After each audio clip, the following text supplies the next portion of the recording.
नीलाचलनिवासाय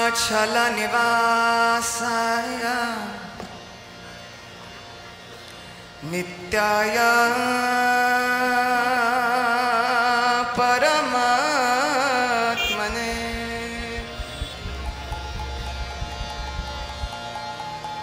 बलभद्रा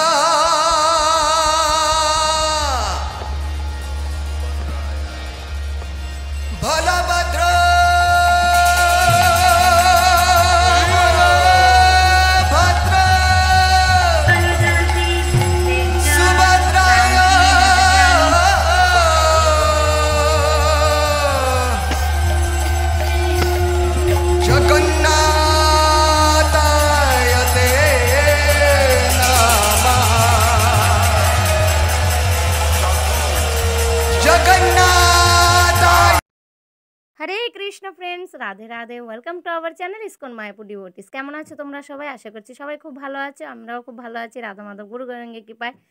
तो आमी मायापुर थेके आजके ताड़ाताड़ी छुट्टी निये चले एसेछि कारण आजके आमादेर जाओयार प्रोग्राम आछे कोथाओ। देखो गपुओ रेडी हये बसे आछे मुकुटटा परेनि आर एदिके बिपाशा खाচ্ছে पेयारा माखा मायापुर थेके निये एसेছিলাম ওটা আবার এনে গোপালকে ভোগ দেওয়া হয়েছে গোপালও খেয়েছে এখনো প্রসাদটা খাচ্ছে। তো এখন আমি রেডি হইনি মাও শাড়ি পরে নিচ্ছে আমি তাড়াতাড়ি আর যেই গরম পড়েছে আজকে আর ভাবলাম গোপুকে পরে যাবো না আজকে সুতির একটা চুড়িদার বের করে নিয়েছি চুড়িদার পরে রেডি হয়ে আমি গোপুকে নিয়ে বেরিয়ে পড়েছি। তো আমরা সবাই ফ্যামিলি সহ যাচ্ছি গোপুকে নিয়ে গোপু অবভিয়াসলি আমাদের ফ্যামিলির মেম্বার। তো আমরা আমাদের টোটোতে চলে যাচ্ছি টোটোতে করে যাব আর মন্দিরের কাকা কাকিমাও যাবে। তো আমাদের বাড়ির সামনে গাড়ি দাঁড় করানো ছিল বলে আমি আবার গোপুকে নিয়ে তাড়াতাড়ি গাড়িতে উঠে পড়লাম আর বিপাশাও উঠে পড়লো আমার পাশেই বসে পড়লো। তো আমরা 5-6 জন আরও দুজনের যাওয়ার কথা ছিল ওরা দুজন নাকি যাবে না। তো আমরা দুজন দুদিকে বসবো মা দেখো মাও রেডি হয়ে গেছে। তো খুবই আনন্দ আজকে আমরা বেড়াতে যাচ্ছি অনেক দিন পর আবার যাচ্ছি হলো একটা দূরের দিদাবাড়ি যাচ্ছি ওরাও ভক্ত অ্যাকচুয়ালি মন্দিরের নিজের দিদা না ওর মন্দির বাড়িতে রান্না করতে ওরা আসে। তো সেই হিসেবে পরিচয় হয়েছে ধুবুলিয়া হচ্ছে সেই মাতাজিদের বাড়ি। তো আমরা নিঃসন্দেহে আরতি করতে করতে বেরিয়ে পড়লাম। তো টোটো নিয়েই আমরা যাব পুরো ধুবুলিয়া।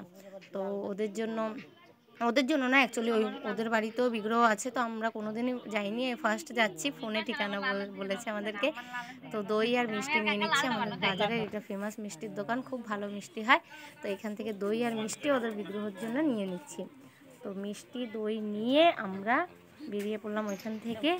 তো টোটো নিয়ে আমরা চলে এসেছি তারিণীপুর ঘাট। তোমরা যদি মায়াপুরে এসে থাকো বেশিরভাগ লোকেরা অবশ্য সৌরভগঞ্জ ঘাট দিয়ে পার হয় কিন্তু তারিণীপুর ঘাটে সুবিধা এটা যে 4 চাকা মানে টোটো মোটরসাইকেল যে কোনো গাড়ি ভ্যান বলো কার বলো টাটা সুমো সব গাড়ি এরা পার করতে পারে এখান থেকে।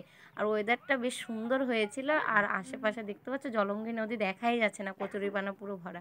তো আমাদের টোটো উঠে যাচ্ছে এখন নৌকায় কি সুন্দর লাগছে বলো দেখতে আজও। কিন্তু সৌরভগঞ্জে শুধু বাইকটাই যায় বাইক আর সাইকেল আর এমনি নর্মাল পাবলিক যায় কিন্তু তারিণীপুর ঘাটটা এর জন্যই ফেমাস যে এই ঘাট দিয়ে গাড়ি ঘোড়া সব যেতে পারে।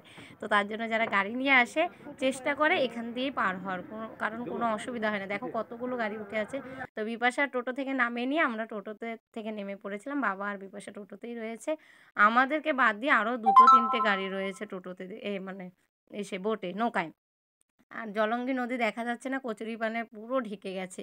সৌরভগঞ্জে ঘাটটার ওইখানে তাও একটু দেখা যাচ্ছে এই জায়গাটা বেশি কচুরিপানা। তো এই ঘাট থেকে পার হয়ে গেলাম টোটো চলে এসেছে আমি আবার পিছনে আসলাম টোটো যেহেতু আগে চলে এসেছে আমরা আবার হেঁটে আসলাম। তো টোটোতে বসে পড়েছি। এই দেখো এটা হচ্ছে চৈতন্য মহাপ্রভুর জন্মস্থান। তো মায়াপুরে পরপর অনেকগুলো দর্শনীয় স্থান আছে কিন্তু এগুলোতে আমরা যাচ্ছি না কারণ যেহেতু আলাদা আমাদের প্রোগ্রাম রয়েছে ধুবুলিয়া যাওয়ার। তো আসার সময় যদি টাইম পাই আমরা দর্শন করতে করতে ঢুকবো তখন তোমাদেরকে ভিতরে ঢোকাবো ঠিক আছে। আর না হলে অন্যদিন ভাবছি একটা এটা নিয়ে আলাদা ভিডিও করব মহাপ্রভুর জন্মস্থান মহাপ্রভুর মাসি বাড়ি তারপরে চাঁদ কাজের সমাধি শিবাস অঙ্গন অদ্বৈত অঙ্গন পরপর আছে একই রুটের মধ্যে কিন্তু আমাদের লেট হয়ে যাবে বলে অলরেডি 4:30 4:45 বেজে গেছে। তো আমাদের সন্ধ্যের আগে আগে পৌঁছাতে হবে যেহেতু নতুন জায়গা তার জন্য। তারপরে ওইখান থেকে আবার আমাদের আরেক জায়গায় যেতে হবে ওইখানে আবার আমাদের প্রোগ্রাম রয়েছে বৈষ্ণব সেবা। তো আমাদের মায়াপুর থেকে অনেক ভক্তবৃন্দরা যাচ্ছে। তো চলে এসেছি আমরা সেই দিদুনদের বাড়িতে। আগে এখানে আমরা নাইট স্টে করব রাতটা আর আগামীকালকে সকালে আমরা বেরিয়ে যাব ওই আরেকজন প্রভুর বাড়িতে ওইখানে বৈষ্ণব সেবা। তো এখানে বৈষ্ণব আলিঙ্গন হচ্ছে, দেখতেই পাচ্ছি আমরা ঢুকে গেছি। এই যে এটা হচ্ছে সেই দিদুন, আর দিদুনের বৌমারা প্রণাম করছে মাকে কাকিকে। তো আমি গোপালকে নিয়ে সোজা চলে গেলাম দিদুনদের ঠাকুর ঘরে।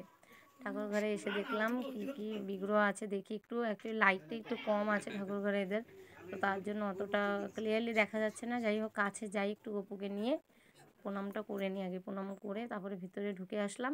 মাকে বললাম তুমি গপুকে বসিয়ে দাও, আমি বিগ্রহগুলো দর্শন করি। দেখো খুব সুন্দর একদম রাধা মাধব রয়েছে, এদেরও গোপাল রয়েছে। বা 2 গপ্পু হয়ে গেছে। গপু তুমি তোমার বন্ধু পেয়ে গেছো, হরি বল। তো 2 গপ্পু দেখো কি সুন্দর লাগছে। তো আমাদের গপু খুবই আনন্দ, এত খুশি হয়। অন্য সময় অতটা ওকে হাসি খুশি দেখা যায় না, কিন্তু কোথাও বেড়াতে গেলে তো দেখো কি সুন্দর খুশি হয়ে গেছে। তারপর আবার পাশে একজন বন্ধু পেয়ে গেছে। তো রাধা মাধব 2 গপু বসে রয়েছে।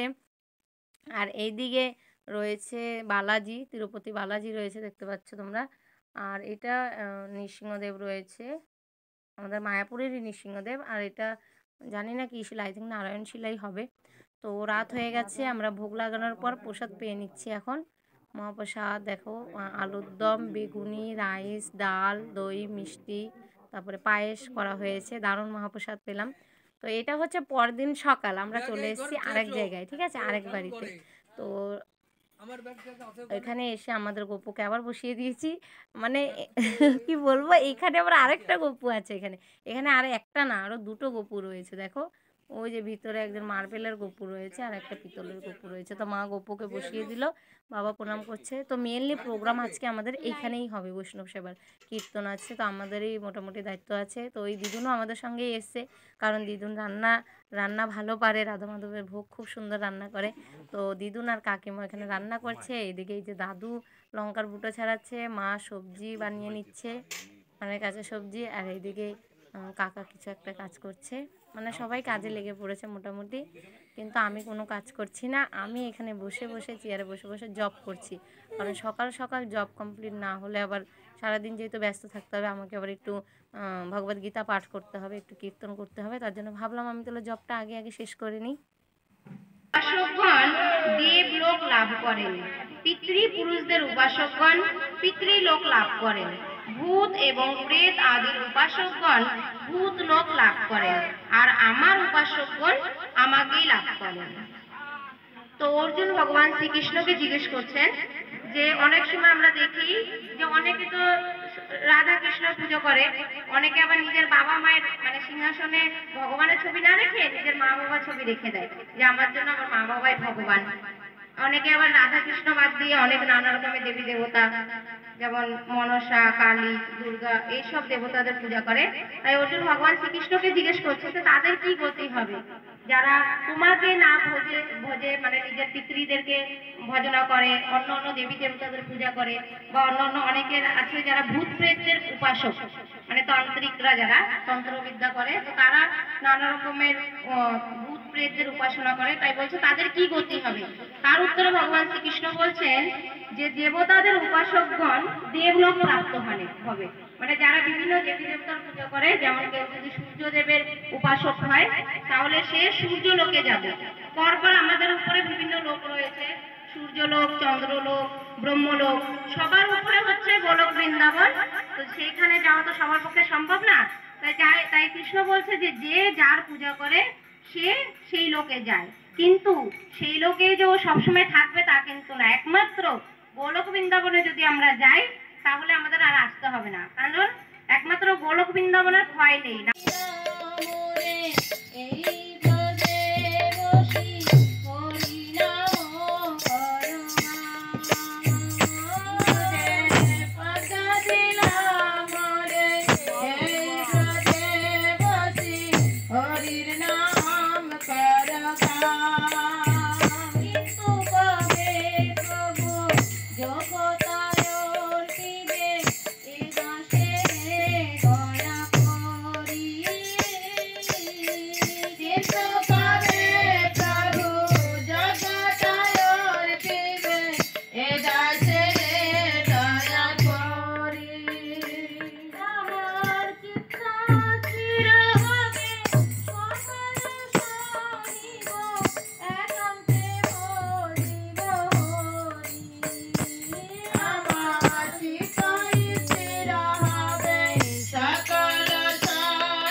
পর্দা দেওয়া আছে, ভোগ লাগানো হয়ে গেছে।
ভোগ লাগানোর পর নৃসিংহদেবের আরতি করে আমরা ভোগ আরতি শেষ করলাম। তো এখানে দেখো তোমাদেরকে মহাভোগ দর্শন করাচ্ছি, কত সুন্দর। এটা খিচুড়ি, তারপরে ফ্রাইড রাইস হয়েছে, 5 রকমের ভাজি হয়েছে, তারপরে লুচি হয়েছে, একটা মিক্স সবজি হয়েছে, পায়েস হয়েছে, আর দই মিষ্টি তো আছেই। এগুলো আমরা এখন প্রসাদ পেতে বসে পড়েছি। দেখতে পেলে আমি আর বাবা পাশাপাশি বসেছি, এদিকে বসেছে বিপাশা মা, কারণ আমাদের আবার বাড়ি যেতে হবে। তো দেখতে পাচ্ছ মহাপ্রসাদ কি যায়। তো কে কে মহাপ্রসাদ পাবে চলে আসো। তো আজকের ভিডিও অ্যাকচুয়ালি এখান থেকে আমরা আবার যাওয়ার পথে বেলপুকুর পড়ে, ঠিক আছে। বেলপুকুরে সীমন্ত দ্বীপ আছে। তোমরা যদি 9টা দ্বীপের পরিক্রমা করে থাকো বা মাহাত্ম্য শুনে থাকো তাহলে তোমরা বুঝতে পারবে যে ওইখানে বেলপুকুরে চৈতন্য মহাপ্রভুর মামা বাড়ি, মানে নীলাম্বর চক্রবর্তী ছিল মামা বাড়ির দাদু মহাপ্রভুর। তো ওইখানে ওনাদের ভিটে বাড়িতে আমরা চলে এসেছি। যাওয়ার পথেই আমাদের পড়ছিল বেলপুকুর। তো তার জন্য বাবা বললো এখনও তো আলো আলো আছে, দর্শন করেই যাই আমরা। তো তোমাদেরকেও দর্শন করিয়ে দিই। তো এই দেখো এটা হচ্ছে এই ভিটে বাড়ি। এই যে নীলাম্বর চক্রবর্তী মানে মামা বাড়ির দাদু আর দিদুন বসে আছে এখানে পাতেলা দেবী, দেখতে পাচ্ছ। আর এখানে লেখা আছে নিমায়ের মামা বাড়ি। ভিতরের বিগ্রহগুলো দাঁড়াও, তোমাদেরকে একটু ভিতরে ফোনটা করতে হবে, নাহলে এখান থেকে দর্শনটা ভালো ক্লিয়ার হচ্ছে না। ফোনটা আগে এখানে পড়ে নি, কি লেখা আছে। সীমান্ত দ্বীপ আমি যেটা বললাম, বেলপুকুর বসত ভিটা জন্মস্থান, স্থানটি স্পর্শ ও দর্শন করুন। আর এদিকে লেখা রয়েছে নদিয়ার প্রাণকেন্দ্র নীলাম্বর চক্রবর্তীর ভিটে বাড়ি। তো এই দেখো ভিতরের বিগ্রহগুলো তোমরা দর্শন করো। আই থিঙ্ক দিদুনের হাত ধরে নিমাই রয়েছে এখানে, আর দাদু এখানে, আর মাঝখানে রয়েছে মাধব। তো সকলে আশীর্বাদ নিয়ে নাও, প্রণাম করে নাও। তো এই জায়গাটা কিন্তু খুবই দুর্লভ স্থান, অনেকে জানেই না, কারণ অনেকটা গভীর জঙ্গলের মধ্যে রয়েছে এই জায়গাটা। আশেপাশে কোনো বসতি বা আশেপাশে কোনো বাড়ি ঘর নেই, তার জন্য এটা আগেই ছিল না, কিন্তু পুনর্নির্মাণ করেছে। আর এইটাই হচ্ছে চৈতন্য মহাপ্রভু এখানেই খেলাধুলো করেছে, এখানেই বেশিরভাগ রয়েছেন উনি। আমরা জানি যে মামা বাড়িতে ওনার অনেক লীলা মহিমা রয়েছে। তো আমরা দর্শন করে গপু ঘুমিয়ে পড়েছে ঝুড়ির মধ্যে, কারণ দুপুর প্রসাদ ভোগ খেয়েও ঘুমিয়ে পড়েছে। তো আমরা এখন বাড়ি চলে যাচ্ছি। টাটা, হরে কৃষ্ণা।